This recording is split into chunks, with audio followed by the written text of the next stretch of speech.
नमस्कार, मैं हूं निकिता और आप देख रही हैं सत्यहिंदी.com। चलिए एक नजर डालते हैं अब तक की सुर्खियों पर। वायनाड लोकसभा उपचुनाव जीतने के बाद कांग्रेस नेता प्रियंका गांधी ने अपने संसदीय क्षेत्र में पहली जनसभा की। जनसभा को संबोधित करते हुए प्रियंका ने कहा कि सबसे पहले मैं आप सभी को मुझे अपना सांसद बनाने के लिए तहे दिल से धन्यवाद देती हूँ। संसद में आपके प्रतिनिधि के रूप में मैं आपकी आवाज को बुलंद करूंगी। प्रियंका गांधी ने वायनाड में कुछ दिनों पहले हुए भूस्खलन का जिक्र करते हुए बीजेपी पर निशाना साधा। उन्होंने कहा कि बीजेपी किसी भी सीमा का सम्मान नहीं करती है। बीजेपी के लिए जनता, नियम और लोकतंत्र कोई मायने नहीं रखते हैं। प्रियंका ने कहा कि हमारी लड़ाई संविधान पर आधारित है, जिससे हमारे देश का निर्माण हुआ है। वहीं वायनाड के पूर्व सांसद और लोकसभा में विपक्ष के नेता राहुल गांधी भी प्रियंका गांधी के साथ मौजूद रहे। उन्होंने भी जनसभा को संबोधित किया। राहुल गांधी ने अपने संबोधन में भाजपा और गौतम अडानी का जिक्र किया।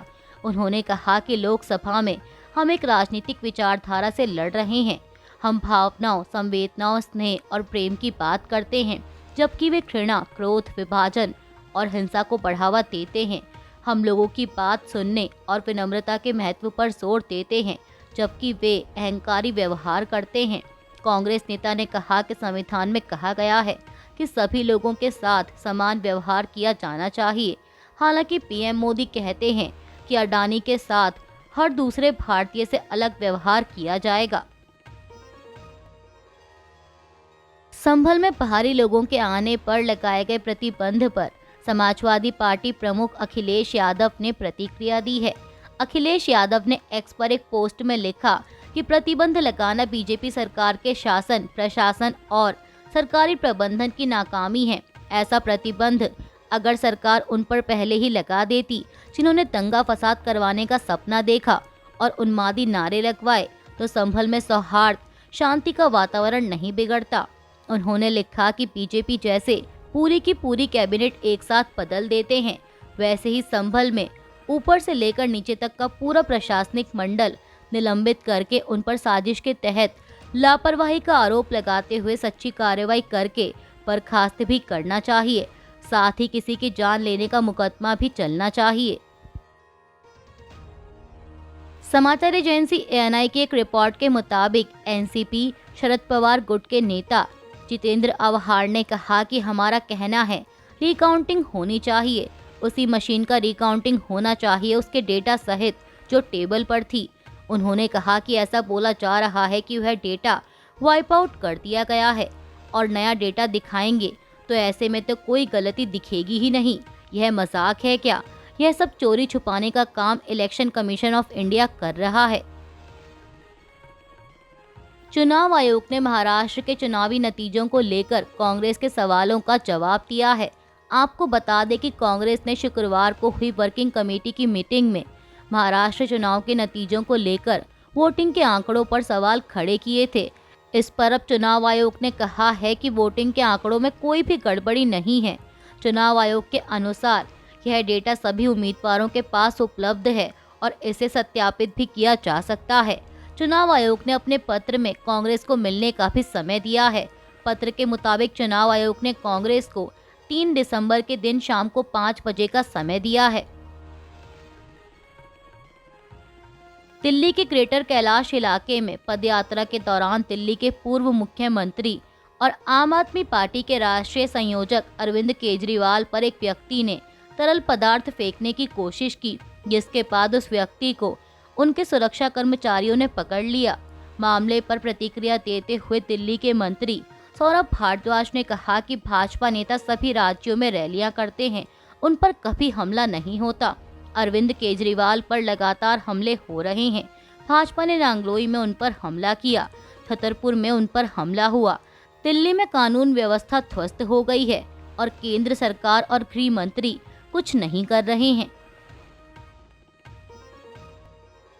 कांग्रेस ने शुक्रवार को कहा कि पूरी चुनावी प्रक्रिया की अखंडता से गंभीर रूप से समझौता किया जा रहा है और इसके खिलाफ जल्द ही देशव्यापी आंदोलन शुरू किया जाएगा। जबकि पार्टी प्रमुख मल्लिकार्जुन खड़गे ने कहा कि पार्टी को मजबूत करने के लिए कठोर निर्णय लिए जाने की जरूरत है। कांग्रेस के शीर्ष नेताओं ने शुक्रवार को देश की राजनीतिक स्थिति पर विचार विमर्श किया और महाराष्ट्र और हरियाणा चुनावों में पार्टी के खराब प्रदर्शन के कारणों पर चर्चा की, जिसमें कई नेताओं ने चुनाव प्रक्रिया में अनियमितताओं का आरोप लगाया। कांग्रेस कार्य समिति यानी CWC द्वारा अपनाए गए प्रस्ताव में कहा गया कि स्वतंत्र और निष्पक्ष चुनाव जो एक संवैधानिक जनादेश हैं, चुनाव आयोग की पक्षपातपूर्ण कार्य प्रणाली के कारण गंभीर सवालों के घेरे में आ रहे हैं। बांग्लादेश में इस्कॉन से जुड़े चिन्मय कृष्ण दास की गिरफ्तारी के 3 दिन बाद मामले पर अब राष्ट्रीय स्वयंसेवक संघ की भी प्रतिक्रिया आई है। RSS के सर कार्यवाह दत्तात्रेय होसपोले ने बयान जारी कर चिन्मय कृष्ण दास की गिरफ्तारी को अन्यायपूर्ण कहा है और उनकी तत्काल रिहाई की मांग की है। बयान में उन्होंने कहा कि हिंदुओं पर अत्याचार के खिलाफ शांतिपूर्ण प्रदर्शनों का नेतृत्व कर रहे इस्कॉन से जुड़े चिन्मय कृष्ण दास को बांग्लादेश की सरकार द्वारा जेल भेजना अन्यायपूर्ण है। राष्ट्रीय स्वयंसेवक संघ बांग्लादेश की सरकार से अपील करता है कि वे यह सुनिश्चित करें कि बांग्लादेश में हिंदुओं पर हो रहे अत्याचार तत्काल बंद हों और चिन्मय कृष्ण दास को जेल से मुक्त किया जाए। आपको बता दें कि RSS ने बांग्लादेश में हिंदुओं की रक्षा के लिए भारत सरकार से भी अपील की है। उत्तर प्रदेश के संभल में 10 दिसंबर तक पहाड़ी लोगों के आने पर पाबंदी लगा दी गई है। संभल के जिलाधिकारी ने इसको लेकर एक आदेश जारी किया है।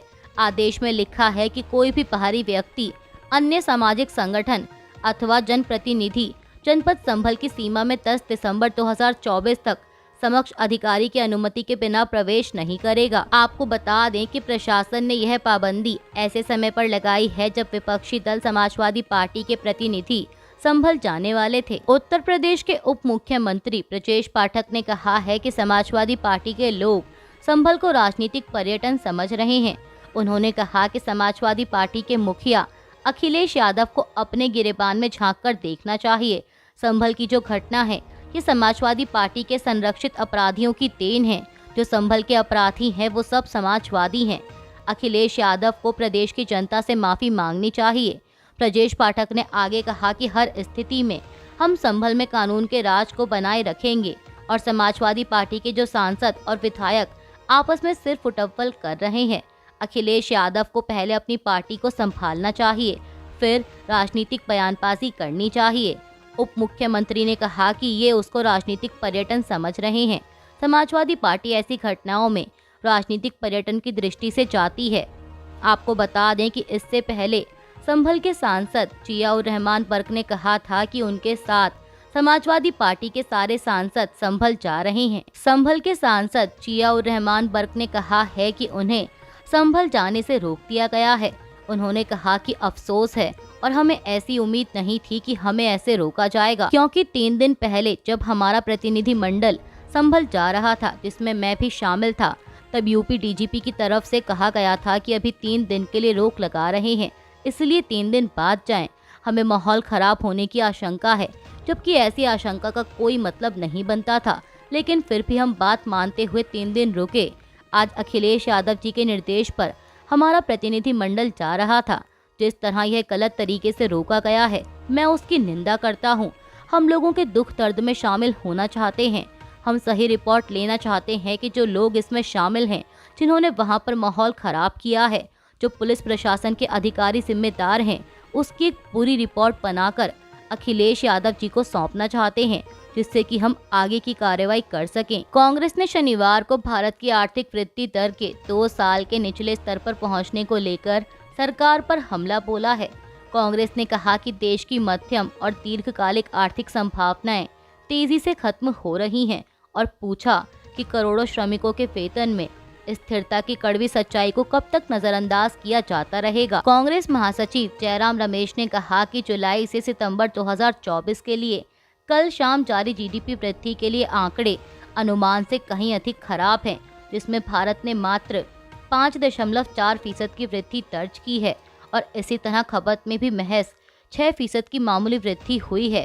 कांग्रेस नेता ने एक बयान में कहा कि गैर जैविक प्रधानमंत्री और उनके समर्थक इस तीव्र मंदी के कारणों के प्रति जानबूझकर अंधे हैं, लेकिन मुंबई में स्थित एक प्रमुख वित्तीय सूचना सेवा company India ratings and research द्वारा 26 नवंबर 2024 को जारी भारतीय राज्यों के श्रम गतिशीलता पर एक नई रिपोर्ट इसका वास्तविक कारण बताती है। स्थिर मजदूरी। लोकसभा में विपक्ष के नेता राहुल गांधी, जो अपनी बहन और कांग्रेस सांसद प्रियंका गांधी के साथ उनकी पहली चुनावी जीत के बाद केरल गए, ने शनिवार को पार्टी और यूडीएफ से वायनाड भूस्खलन पीड़ितों की मदद के लिए राज्य सरकार पर दबाव बनाने का आग्रह किया। मुक्कम में अपनी बहन के साथ एक संयुक्त जनसभा में राहुल ने भूस्खलन के पीड़ितों को श्रद्धांजलि अर्पित करते हुए अपने भाषण की शुरुआत की और कहा कि उनकी पार्टी और यूडीएफ उन लोगों के साथ खड़ी है जिन्होंने अपने परिवार के सदस्यों, संपत्ति को खो दिया है और इस त्रासदी में पीड़ित हुए हैं। उन्होंने कहा कि दुर्भाग्य से हम सरकार में नहीं हैं और इसीलिए हम वह नहीं कर सकते जो एक सरकार कर सकती है। इसीलिए मैंने अपनी बहन और पार्टी महासचिव केसी वेणुगोपाल से कहा कि कांग्रेस और यूडीएफ के प्रत्येक सदस्य को भूस्खलन के पीड़ितों की मदद के लिए केरल सरकार पर दबाव बनाना चाहिए। अभी के लिए बस इतना ही। बाकी की खबरों के लिए जुड़े रहिए सत्यहिंदी.com के साथ।